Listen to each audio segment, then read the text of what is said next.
మూడుముళ్ళ బంధం episode 230. Hi friends, story చూసి వెళ్ళిపోకుండా స్టోరీపై మీ అభిప్రాయాన్ని కామెంట్ రూపంలో తెలియజేయండి. వీడియోని లైక్ చేయడం మాత్రం మర్చిపోకండి. స్టోరీని షేర్ చేయండి. స్టోరీలోకి వెళ్ళిపోదాం. విక్రమాదిత్య, వైష్ణవి ఇద్దరు కలిసి ప్యాలెస్కి స్టార్ట్ అవుతారు. హాస్పిటల్ నుండి వైష్ణవి కారులో ఏమీ మాట్లాడకుండా సైలెంట్గా ఉంటుంది. విక్రమ్ కూడా హాస్పిటల్లో విరాజ్ని చూసిన దగ్గర నుండి విరాజ్ గురించి ఆలోచిస్తూ ఉంటాడు. అలా ఇద్దరు కూడా మౌనంగానే ప్యాలెస్కి చేరుకుంటారు. ప్యాలెస్కి వచ్చిన తర్వాత విక్రమాదిత్య వైష్ణవి చేతిని పట్టుకుని లోపలికి తీసుకుని వస్తాడు. హాల్లో సంజయ్ మరియు అనూష వీళ్ళిద్దరి గురించి వెయిట్ చేస్తూ ఉంటారు. వస్తున్న విక్రమ్ మరియు వైష్ణవిని చూసి అనూష కంగారుగా వెళ్ళి, వైష్ణవి ఏమైంది, తలకి ఈ బ్యాండేజ్ ఏంటి అని కంగారుగా అడుగుతుంది. అయ్యో వదిన, ఏమీ జరగలేదు, చిన్న దెబ్బలే అని అంటుండగా విక్రమ్ వైష్ణవి వైపు సీరియస్గా చూసి, అక్క తను బయటికి వెళ్లే వరకు నువ్వు ఏం చేస్తున్నావు అని చాలా సీరియస్గా అంటాడు.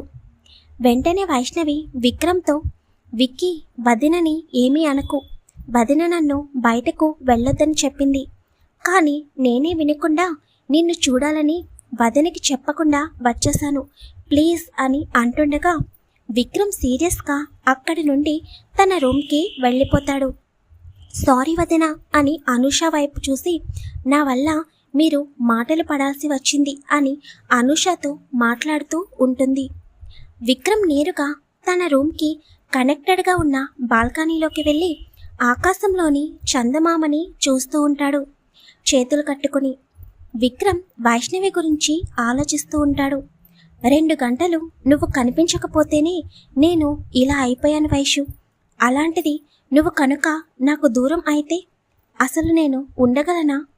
లేదు, ఎట్టి పరిస్థితుల్లోనూ నువ్వు ఆ విరాజ్ చేతులకి చిక్కడానికి వీల్లేదు అని అనుకుంటూ తన మొబైల్ తీసుకుని స్టీఫెన్కి కాల్ చేస్తాడు. స్టీఫెన్ ఫోన్ అటెండ్ చేయగానే, ఫామ్ హౌస్ మొత్తం సెక్యూరిటీని అరేంజ్ చెయ్యి, అలాగే ఫామ్ హౌస్ నుండి వైష్ణవి కనుక బయటికి వెళితే తనని సీక్రెట్గా ఎవరికీ తెలియకుండా ఫాలో చేయించాల్సిన బాధ్యత నీదే, తనని ఫాలో చేస్తున్నట్టు వైష్ణవికి కూడా తెలియకూడదు, అర్థమైందా అని చాలా సీరియస్గా అంటాడు విక్రమ్.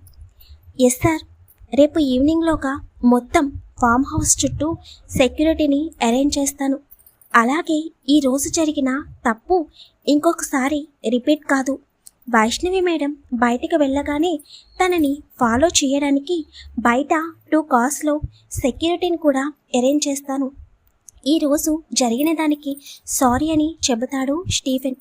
ఇట్స్ ఓకే మేడం, సేఫ్గానే ఉన్నారు, ఇంక నువ్వు ఫామ్ హౌస్కి వచ్చేసే అని చెప్పి ఫోన్ కట్ చేస్తాడు విక్రమ్. రేపు ఈవినింగ్ వరకు నేను ఫామ్ హౌస్లోనే ఉండాలి, లేకపోతే ఈరోజు చేసినట్టే మళ్ళీ ఏదో ఒక తింగరి పని చేస్తుంది ఈ రాక్షసి.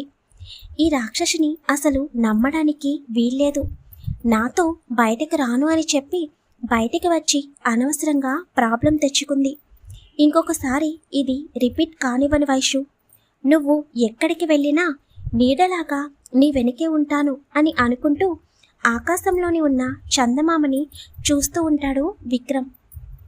చందమామలో తన వైశ్య రూపం కనిపిస్తూ ఉంటే విక్రమ్ పెదవులపై చిరునవ్వు వస్తుంది. అలాగే చందమామలో కనిపిస్తున్న తన భార్య రూపాన్ని చూస్తూ ఉండిపోతాడు. వైష్ణవి అనూషతో మాట్లాడి విక్రమ్ కోపాన్ని ఎలా తీర్చాలా అని అనుకుంటూ నెమ్మదిగా రూమ్లోకి వస్తుంది. కానీ రూమ్లో ఎక్కడా కూడా విక్రమ్ కనిపించడు. విక్కీ ఎక్కడున్నాడో అని అనుకుంటూ బాల్కనీలోకి చూడగా అటువైపు తిరిగి ఆకాశంలోకి చూస్తూ కనిపిస్తాడు విక్రమ్. ఇప్పుడు విక్కీకి బాగా కోపం వచ్చినట్టుంది. ఎలాగైనా కోపాన్ని పోగొట్టాలి అని అనుకుంటూ నెమ్మదిగా అడుగు వేసుకుంటూ వెళ్తూ ఉంటుంది వైష్ణవి. అయితే ఎప్పుడైతే వైష్ణవి బాల్కనీలోకి అడుగుపెట్టిందో తన మువ్వల శబ్దం విక్రమ్ చెవిన చేరింది. వైష్ణవి వచ్చింది అని అనుకోగానే విక్రమ్ పెదవులపై చిరునవ్వు వస్తుంది. కానీ తనని పట్టించుకోకుండా అలాగే ఆకాశం వైపు చూస్తూ ఉంటాడు. వైష్ణవి నెమ్మదిగా విక్రమ్ దగ్గరికి వెళ్ళి విక్రమ్ని వెనుక నుండి హక్ చేసుకుని సారీ విక్కీ అని అంటుంది. కానీ విక్రమ్ నుండి ఎటువంటి రెస్పాన్స్ ఉండదు. ప్లీజ్ ఈ ఒక్కసారికి ఎక్స్క్యూజ్ చేయవా? ఇంకొకసారి ఎవరికి చెప్పకుండా బయటికి వెళ్ళను. ముఖ్యంగా నీకు చెప్పకుండా అస్సలు బయట కాలు పెట్టను, ప్రామిస్ అని అంటుంది వైష్ణవి. వెంటనే విక్రమ్ వైష్ణవి చేతిని పట్టి వైష్ణవిని ముందుకు లాక్కుని తన పెదవులతో వైష్ణవి పెదవులని ముడివేస్తాడు. అప్పటి వరకు అనుభవించిన బాధ, వైష్ణవి కనిపించినందుకు తనను ఎంత నరకం అనుభవించాడో తన బాధని, ప్రేమని మొత్తం వైష్ణవికి తెలిసేలేక గాఢంగా ముద్దు పెట్టుకుంటూ ఉంటాడు విక్రమ్.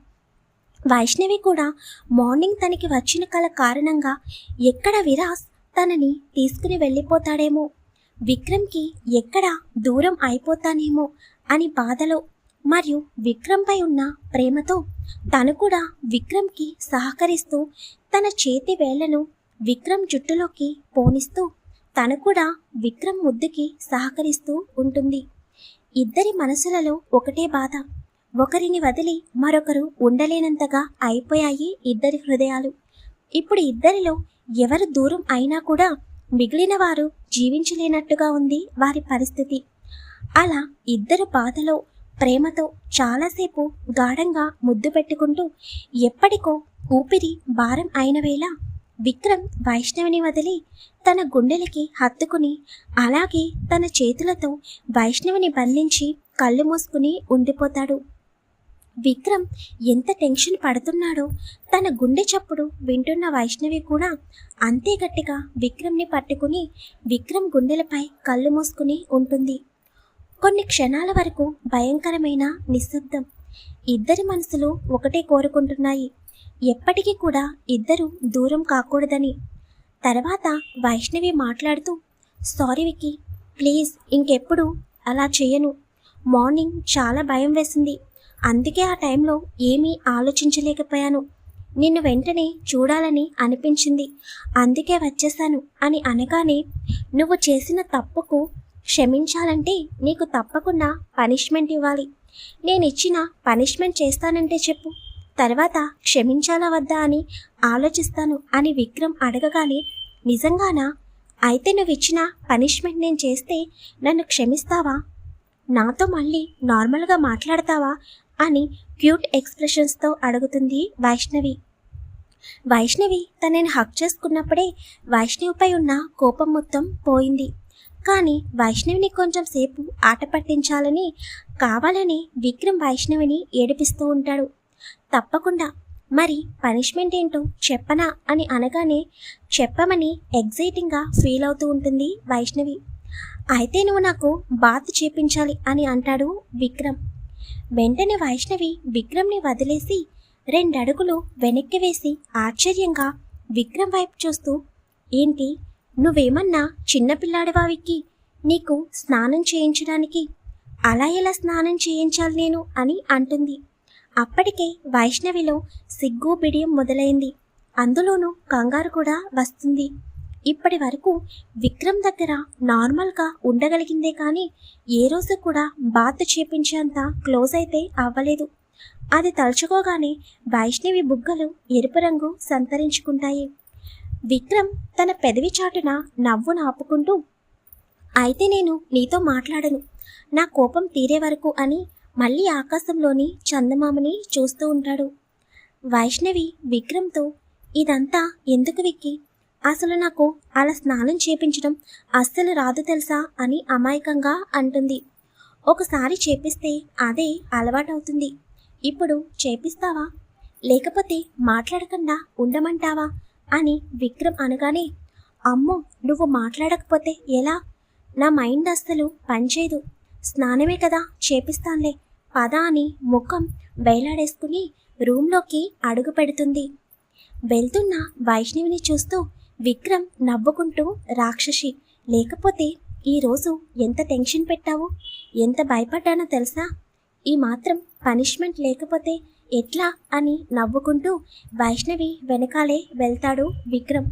హాయ్ ఫ్రెండ్స్, స్టోరీ చూసి వెళ్ళిపోకుండా ప్లీజ్ సపోర్ట్ చేయండి, కొంచెం మోటివేట్ చేస్తూ ఉండండి. వీడియోని లైక్ చేయండి, అలాగే మీ ఫ్రెండ్స్కి షేర్ చేయండి, ఛానల్ని సబ్స్క్రైబ్ చేసుకోండి. Thank you.